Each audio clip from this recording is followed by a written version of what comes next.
Assalamualaikum warahmatullahi wabarakatuh.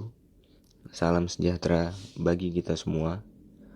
Nama saya Nimrod Oktaviano dengan teman-teman saya Adams Firdaus dan Muhammad Fatoni Hafiz.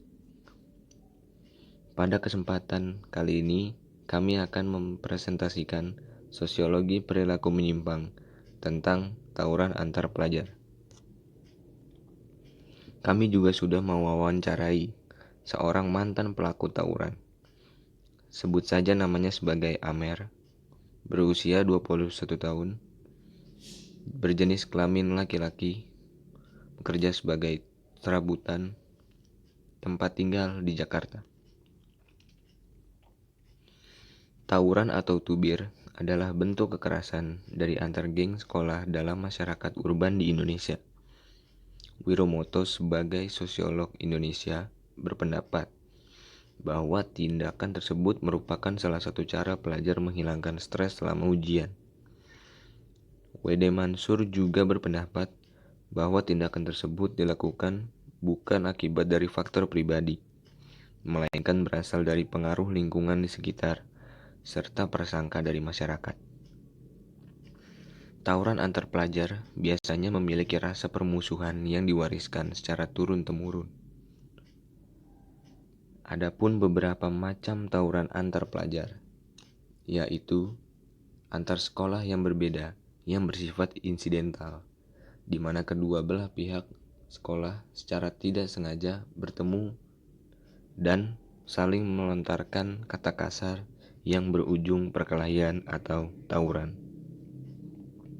Lalu ada antar sekolah, hampir sama dengan insidental, hanya saja kedua belah pihak terlebih dahulu membuat kesepakatan untuk melakukan tawuran di suatu tempat pada waktu tertentu.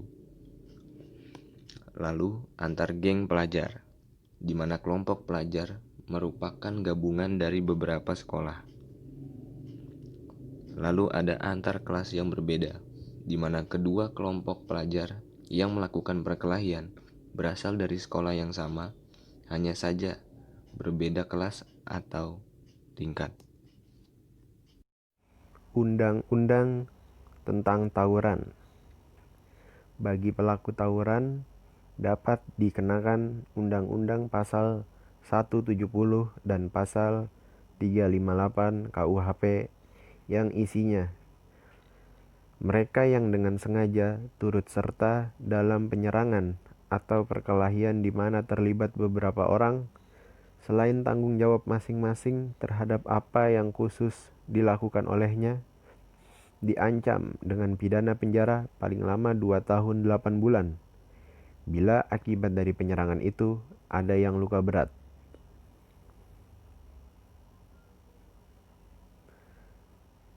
Awal kisah. Semua berawal saat Amer duduk di bangku SMP. Amer dikenal sebagai siswa yang tangguh dan pandai berkelahi. Amer dan teman-temannya pun diajak oleh kakak kelas dan alumni untuk melakukan tawuran dengan alasan sebagai balas dendam kekalahan sekolahnya dulu. Awalnya Amer merasa takut dan tidak ingin melakukan tawuran. Tetapi teman-temannya terus membujuk Amer untuk ikut melawan sekolah lain. Amer pun mau gak mau terbujuk karena rasa solidaritasnya terhadap teman-teman seangkatannya. Saat melancarkan aksi, Amer mengungkapkan bahwa awalnya ia merasa takut.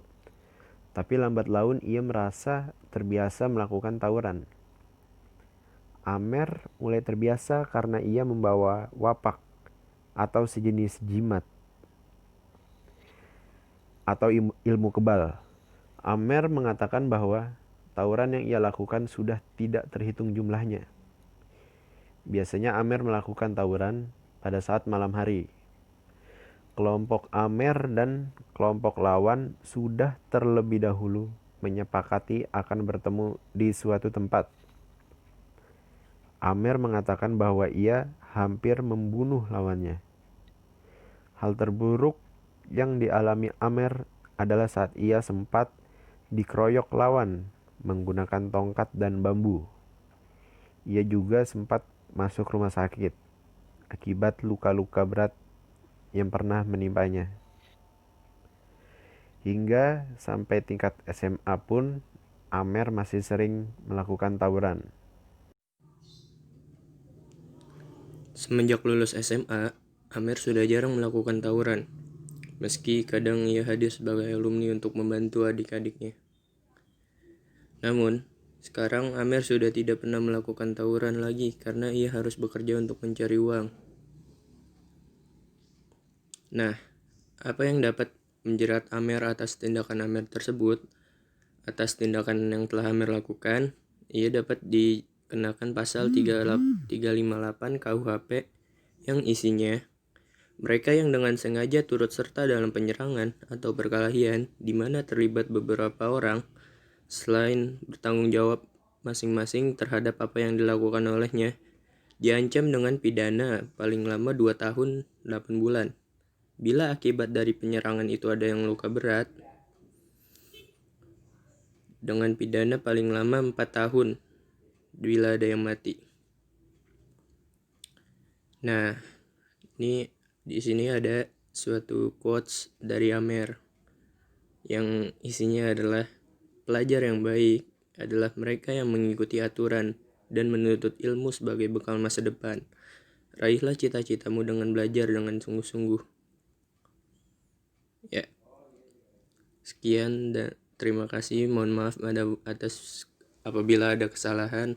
Wassalamualaikum warahmatullahi wabarakatuh.